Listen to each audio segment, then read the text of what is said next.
100% ہے۔ اللہ کا ذکر اگر کوئی جانتا ہو یا قرآن کی اسٹڈی کی ہو یا کسی اچھے استاد کے پاس بیٹھا ہو تو دنیا کا کوئی مسئلہ ایسا نہیں ہے، جسمانی، نفسیاتی، معاشی، معاشرتی، ملکی، کوئی مسئلہ ایسا نہیں، اخلاقی، جو اللہ کے ذکر سے جس کا علاج ممکن نہ ہو۔ مزاج بدل جاتے ہیں، جو چیزیں ہمیں جیند میں ملتی ہیں، ورثے میں ملتی ہیں، ماں باپ کے جرثوموں سے جو ملتی ہیں، وہ تک اللہ کے ذکر سے ریپیئر ہوتی ہیں اور چینج ہوتی ہیں۔ ٹیمپرامنٹ بنتے ہیں جین سے، ٹیمپرامنٹ چینج ہوتے ہیں۔ میں لوگوں کو سمجھاتا ہوں کہ ہم جب ذکر دیتے ہیں اس کا مطلب یہ ہوتا ہے کہ جو جینیٹک پرابلم آ رہے ہیں لوگوں میں، ہم اس کا بھی علاج کر رہے ہیں۔ موروثی بیماریاں، ایسی بیماریاں جس کے پاس سائنس کے پاس جن کا بھی علاج نہیں ہے، اللہ کے ذکر سے۔ کیوں؟ قرآن کا ایک چیلنج ہے کہ تمہارے دلوں کو اطمینان ہو ہی نہیں سکتا میرے ذکر کے بغیر۔ تو دل کے اطمینان کے لیے ضروری ہے کہ پیٹ کا درد بھی ٹھیک ہو، ورنہ دل تو مطمئن نہیں ہوگا۔ کمر میں درد ہے تو وہ بھی ٹھیک ہو، سر میں درد ہے تو وہ بھی ٹھیک ہو، پھوڑے نکل رہے ہیں تو وہ بھی ٹھیک ہو، ورنہ اطمینان کہاں سے ملے گا؟ اس کا مطلب یہ ہے کہ ان ساری چیزوں کا بھی علاج ذکر کرتا ہے، ذکر سے ان سب چیزوں کا بھی علاج ہے۔ پھر قرآن نے ایک بات کہی، یونس علیہ السلام کے بارے میں قرآن نے کہا کہ یونس تا قیامت مچھلی کے پیٹ میں رہتا اگر ذکر کرنے والوں میں نہ ہوتا۔ تو بڑے مسائل سے بھی نکلا جا سکتا ہے اللہ کے ذکر سے، بڑی مصیبتوں سے بھی نبر آزما ہوا جا سکتا ہے اللہ کے ذکر سے، یہ قرآن بتا رہا ہے۔ پھر اللہ کہتا ہے مجھے میرے پیارے ناموں سے یاد کرو، میرا ایسے ذکر کرو جیسے اپنے عبادات کا کرتے ہو، بلکہ اس سے بھی زیادہ۔ یہ آپ کو کیوں کہا گیا؟ پھر اللہ کے رسول صلی اللہ علیہ وسلم نے مختلف ذکر و اذکار آپ کو گائیڈ کیے، سمجھائے۔ ایسے لوگ آئے رسول اللہ کے پاس جو مقروض تھے، تو میرے آقا نے فرمایا یا ذا الجلال والاکرام کثرت سے پڑھا کرو، قرضے ختم ہو گئے۔ تو کوئی ایسا مسئلہ نہیں ہے جس کا علاج اللہ کے ذکر میں نہ ہو۔ ہمارا پرابلم یہ ہے کہ ہم 10 دن پڑھ کے چاہتے ہیں کہ 100 سال پرانا مسئلہ بھی حل ہو جائے، کہ ہلے تھوڑی دیر کم میں نہیں ہوا، 6 دن تو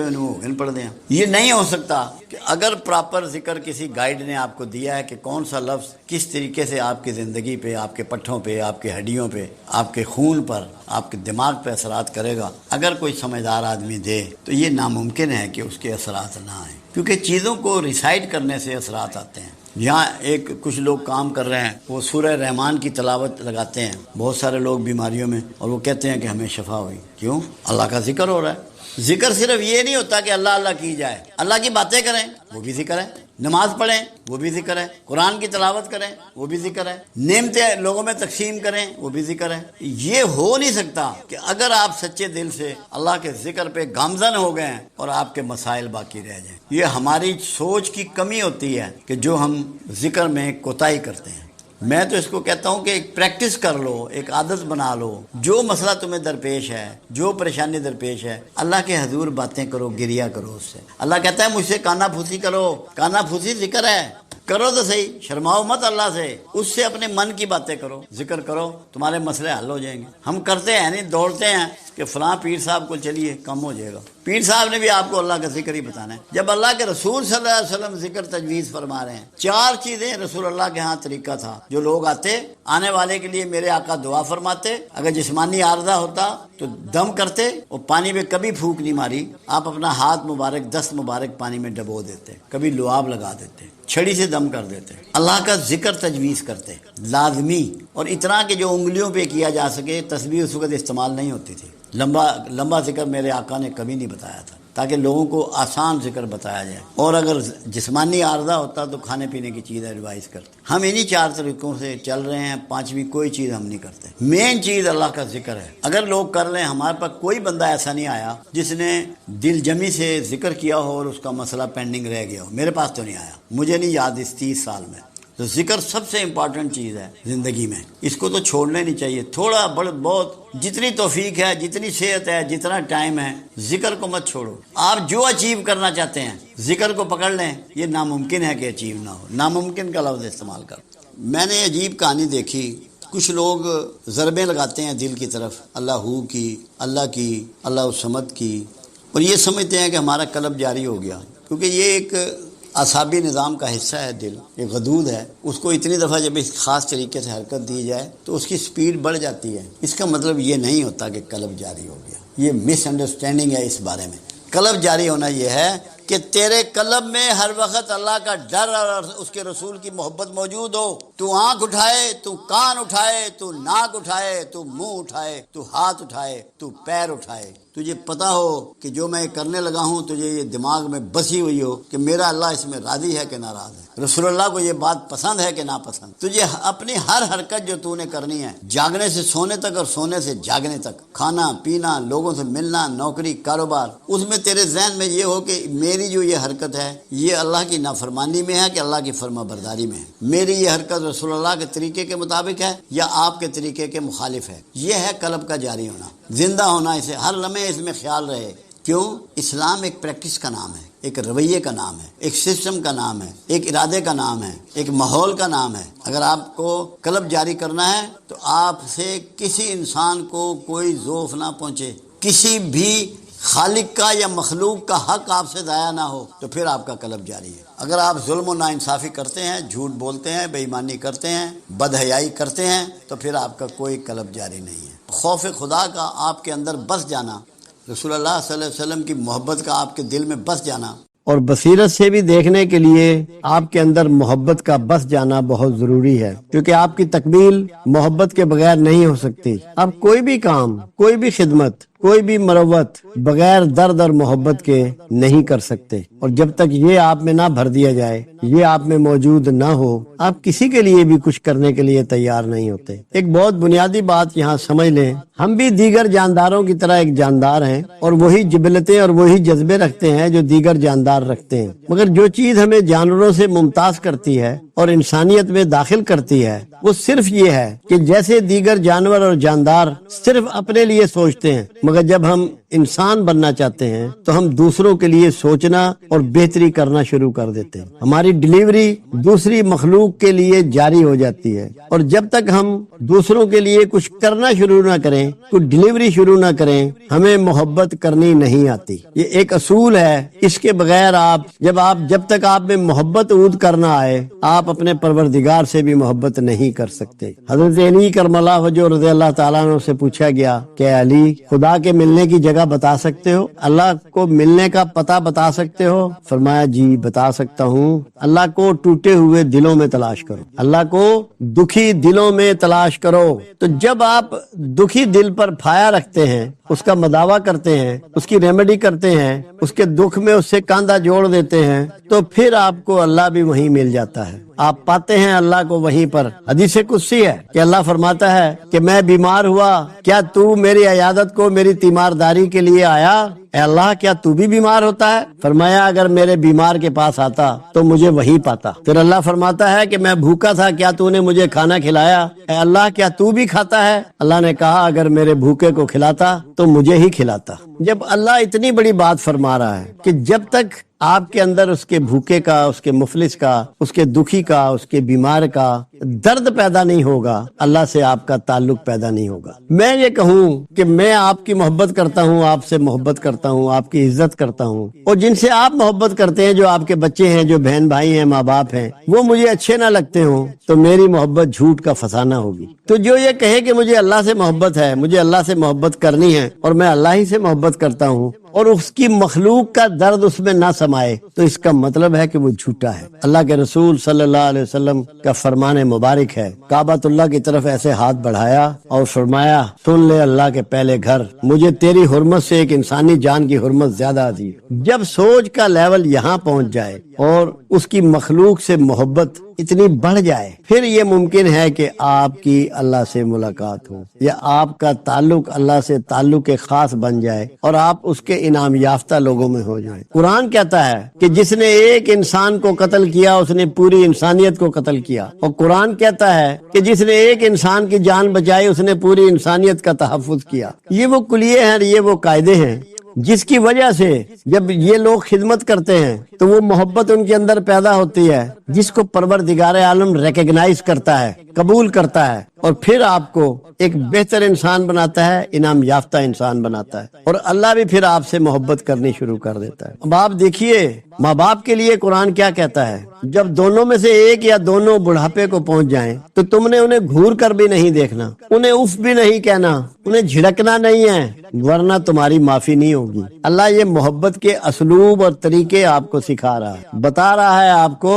کہ اگر مجھ تک آنا چاہتے ہو، مجھ سے تعلق چاہتے ہو اور یہ دعوے دار ہو کہ ہمیں اللہ سے محبت ہے، تو پھر میری مخلوق کی اس طرح محبت کرو جیسا محبت کرنے کا حق ہے۔ میں اسی طرح محبت پر بات کر رہا تھا تو ایک صاحب کھڑے ہوئے اور انہوں نے ایک سوال کیا کہ ہمیں یہ بتائیں اصلی محبت کون سی ہوتی ہے اور دنیاوی محبت کون سی ہوتی ہے، یعنی کہ عشق حقیقی اور عشق مجازی میں کیا فرق؟ میں نے کہا جس عشق میں، جس محبت میں رقیب پایا جائے وہ عشق مجازی ہے، اور جس میں رقیب نہ پایا جائے وہ عشق حقیقی ہے۔ جیسے کہ اللہ کو اپنے حبیب سے محبت، اللہ نے یہ نہیں چاہا کہ میرے علاوہ اس سے کوئی محبت نہ کرے، حقیقی محبت ہے، اللہ نے چاہا ساری مخلوق اس سے اتنا ہی پیار کرے جتنا میں کرتا ہوں۔ تو محبت شیئر ہوتی ہے، قریب کرتی ہے، مقرب بناتی ہے، محبوب بناتی ہے، درد دیتی ہے، انسانیت دیتی ہے، حیا دیتی ہے، شرم دیتی ہے۔ محبت ایسا جذبہ نہیں ہے جس کو ناپاک جذبہ کہا جائے یا نجس جذبہ کہا جائے، یہ تقدس و احترام کا جذبہ ہے۔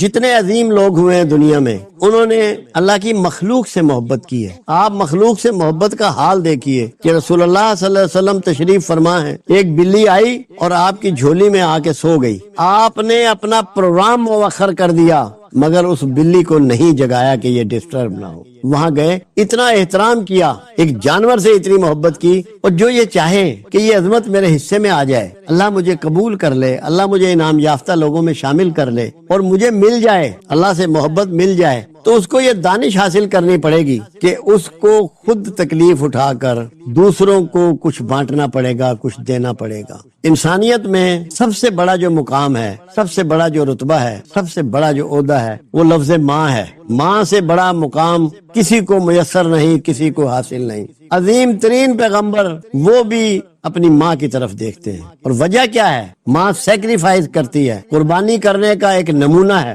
بھوکی رہتی ہے، گیلے میں رہتی ہے، بے آرام رہتی ہے، راتوں کو جاگتی ہے، مگر جس اولاد سے اسے کل کچھ بھی نہیں لینا، اس کی سیوا اور اس کی خدمت پہ جتی ہوئی ہے۔ ماں سب سے زیادہ اللہ سے قریب ہے، اسی لیے میرے آقا نے فرمایا، ریکگنائز کر لیا اس انسٹیٹیوشن کو، ماں ایک انسٹیٹیوشن ہے، اس کو ریکگنائز کیا رسول اللہ صلی اللہ علیہ وسلم نے۔ آپ نے فرمایا ماں کے قدموں تلے جنت ہے۔ مسلمان ماں نہیں کہا، نیک ماں نہیں کہا، برگزیدہ ماں نہیں کہا، صرف ماں کہا، کیونکہ ماں ایک ادارہ ہے، ایک انسٹیٹیوشن ہے، ایک رویہ ہے سیکریفائس کا، قربانی کا۔ تو جس کو رب چاہیے اسے قربانی کرنا پڑے گی، آرام چھوڑنا پڑے گا، سکون چھوڑنا پڑے گا، نیند چھوڑنی پڑے گی، راحت چھوڑنی پڑے گی۔ اور یہی بات شمس تبریز علیہ رحمہ حضرت رومی کو سمجھا رہے ہیں، جس نے رومی کی کائنات کو بدل کے رکھ چھوڑا۔ آپ لوگ، میں، ہم سب اگر اللہ کی طرف سفر کرنا چاہتے ہیں، اللہ کی سمت بڑھنا چاہتے ہیں، تو ہمیں